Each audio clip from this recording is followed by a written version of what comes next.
Oke, assalamualaikum warahmatullahi wabarakatuh. Jumpa lagi teman-teman analis saham syariah. Jadi pada kesempatan kali ini kita akan bahas tema soal investasi saham jangka panjang. Buat teman-teman yang mau nabung saham jangka panjang, sebenarnya saya sudah pernah membahas tema soal ini di video sebelumnya. Tapi pada kesempatan kali ini saya khusus akan bahas tentang berbagai cara investasi saham jangka panjang. Intinya kita akan bahas strateginya seperti apa.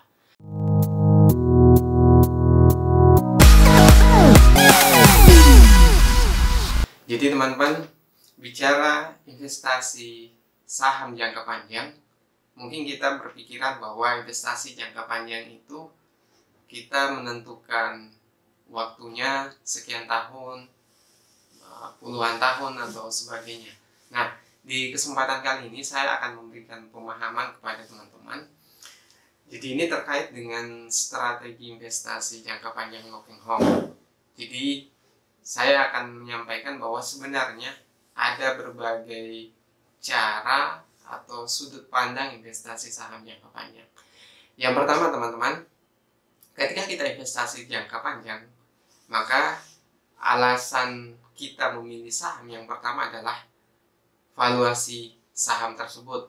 Jadi terkadang ada saham yang kita beli hanya karena dasar valuasinya saja, bukan karena kinerjanya. Jadi kinerjanya bisa saja misalnya di kuartal ini atau tahun ini labanya turun.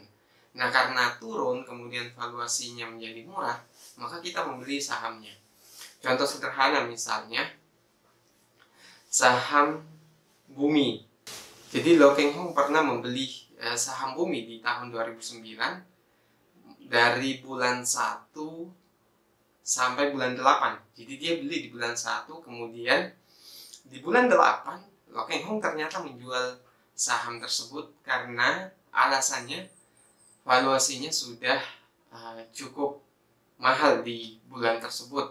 Jadi dari 550 di bulan 1 2009, kemudian dia menjual di bulan 8 tahun 2009 di harga 3.300-an. Jadi dia untung sekian ratus persen hanya dalam waktu 8 bulan teman-teman. Nah apa yang bisa kita pahami dari sini? Jadi ketika kita membeli saham untuk investasi jangka panjang, maka tidak semua saham yang kita beli kita tentukan waktunya. Jadi ada saham yang kita beli itu didasarkan karena valuasinya. Jadi begitu valuasinya sudah mahal atau sesuai dengan target yang teman-teman tentukan, maka kita bisa menjual sahamnya tanpa harus menghitung berapa lama kita investasi di saham tersebut. Jadi seperti pada contoh Locking Home di tahun 2009, dia hanya menabung saham dalam jangka waktu 8 bulan dan untung sekian ratus persen. Nah, ini salah satu cara atau strategi investasi saham jangka panjang yang teman-teman bisa terapkan.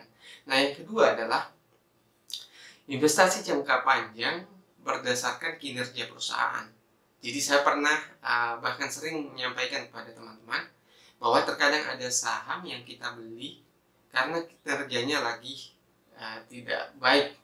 Jadi bukan saham yang rugi atau bahkan sudah hampir bangkrut yang kita beli, tapi saham-saham menarik, misalnya saham blue chip atau saham second liner yang biasanya selalu naik kinerjanya, kemudian karena faktor tertentu, misalnya karena nilai beli masyarakat yang turun, kemudian kinerja perusahaan tersebut juga turun. Nah, pada saat itu kita bisa membeli sahamnya karena pertimbangan pada saat kinerjanya turun, maka harganya juga akan ikut murah atau valuasinya juga cukup murah.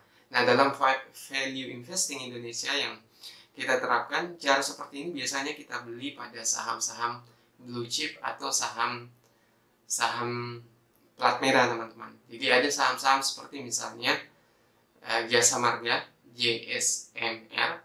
Kalau teman-teman lihat, terkadang sahamnya itu turun ketika kinerjanya lagi tidak baik. Jadi dalam kuartal tersebut misalnya labanya lagi turun, maka valuasinya juga akan menjadi murah. Nah, pada saat itulah kesempatan kita untuk masuk atau membeli saham tersebut. Contoh sederhana pada saat ini, saya membeli saham Pegas bukan karena alasan valuasi saja, tapi karena saat ini Pegas kinerjanya lagi turun dan ditambah dengan kasus COVID yang membuat banyak saham yang anjlok cukup dalam, sehingga pada saat itu saya membeli saham Pegas dan saat ini dari harga 800-an lebih ini sudah naik di harga 1.100-an, jadi sudah hampir 20-30% keuntungannya dalam jangka waktu beberapa bulan, teman-teman. Nah, kemudian yang ketiga, jadi kita terkadang dalam investasi saham jangka panjang, jadi ini penting buat teman-teman yang mau nabung saham jangka panjang dan belajar value investing Indonesia, terkadang kita membeli saham itu karena prospek bisnisnya.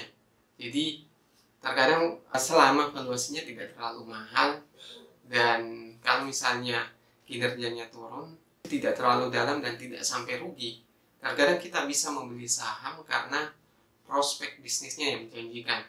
Contoh sederhana, kita melihat ada saham yang prospeknya akan naik signifikan setelah COVID ini, misalnya saham-saham obat misalnya Kimia Farma dan sebagainya. Tapi ini cuma contoh, teman-teman. Jadi jangan jadikan ini alasan kemudian langsung membeli saham Kimia Farma. Ini hanya contoh. Jadi ada saham-saham tertentu yang kita beli karena prospeknya, selama tidak terlalu mahal.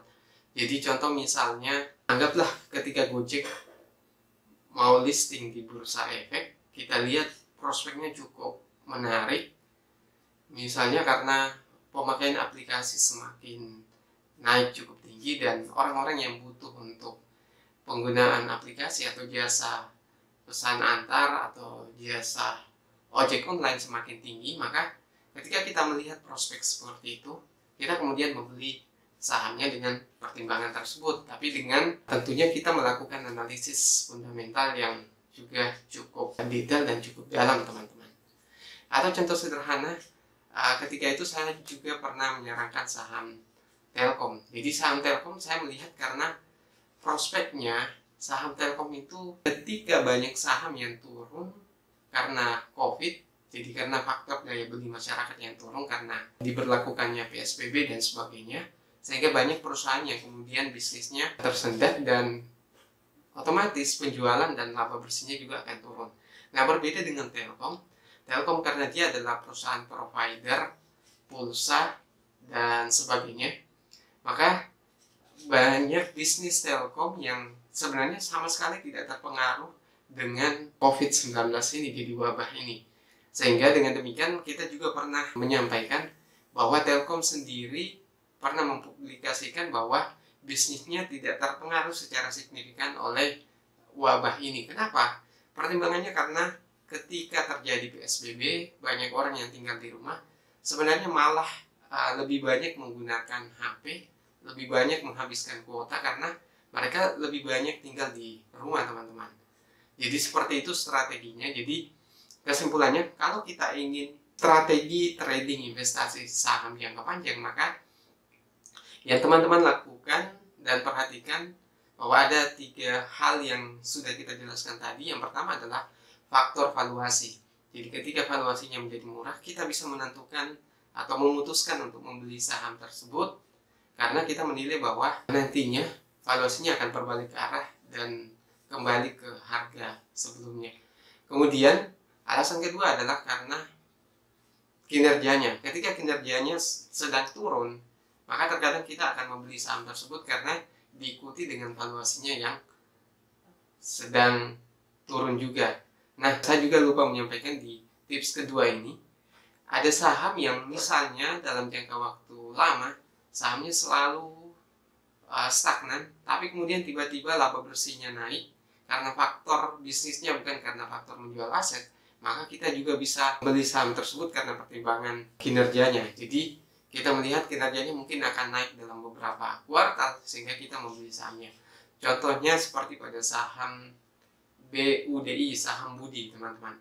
Pernah sahamnya naik cukup tinggi karena kinerjanya lagi naik. Nah, itu salah satu pertimbangan kita membeli sahamnya. Kemudian yang ketiga adalah karena faktor prospek bisnis dari perusahaan tersebut. Ketika kita melihat prospek bisnisnya cukup menjanjikan, maka kita bisa membeli sahamnya karena dasar pertimbangan tersebut teman-teman. Oke, mungkin itu yang bisa saya sampaikan terkait strategi trading saham jangka panjang atau investasi saham jangka panjang. Kalau teman-teman punya pertanyaan terkait ini atau ada yang kurang jelas, silahkan komentar di bawah. Mungkin itu yang bisa saya sampaikan. Sekian dari saya. Assalamualaikum warahmatullahi wabarakatuh.